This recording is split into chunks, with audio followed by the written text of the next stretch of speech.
President Trump signing the big, beautiful bill into law on Friday, July 4th, in a major legislative victory for Republicans. For more, let's bring in today's political panel.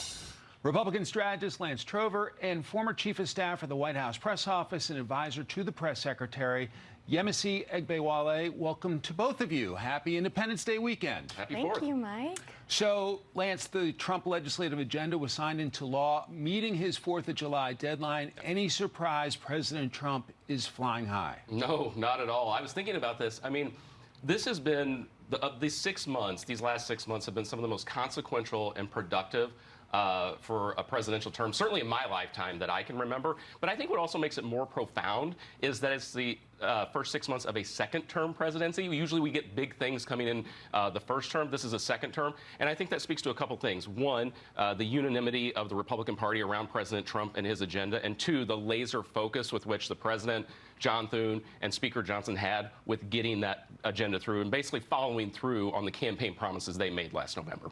I asked Florida Republican Congressman Mike Herodopoulos about concerns potentially to rural health care. Let's play it, and I'll get you to weigh in. The person's most vulnerable, seniors in nursing homes, the disabled, kids, of course, pregnant women are all protected in the bill. And what I ask the critics, please read the bill. And second, we put $50 billion so those rural hospitals are not affected in this transition period as we improve Medicaid. On the other side, California Congressman Robert Garcia is blasting the new law.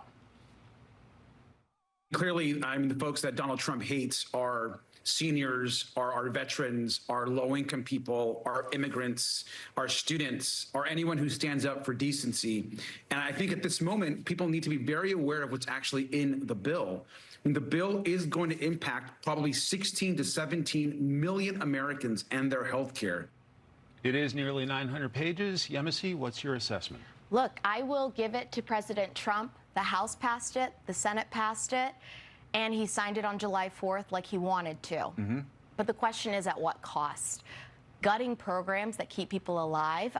To Democrats, the cost is human lives. We know from the CBO report, which, you know, Republicans used to trust the CBO, now they're doubtful of it, that 11 million people will lose their health care. We know that 8 million people will lose food assistance. Many of those people are children who don't get to decide what lives that they're born into.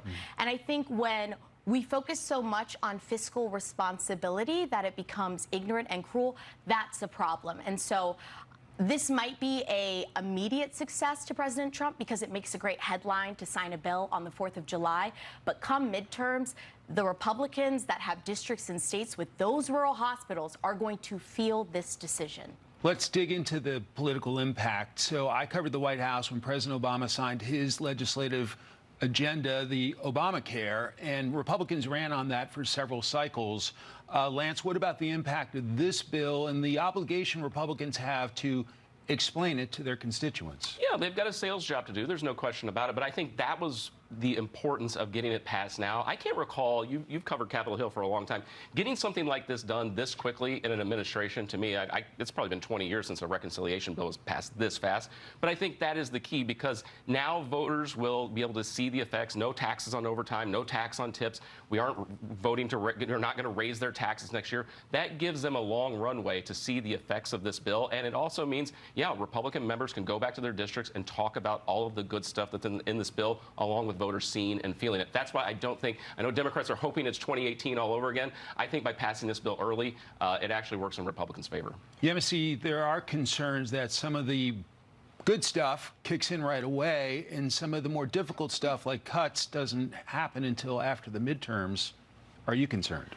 Well, I'm concerned on behalf of Republicans like Senator Lisa Murkowski, who came out of that vote looking like she had gone to war.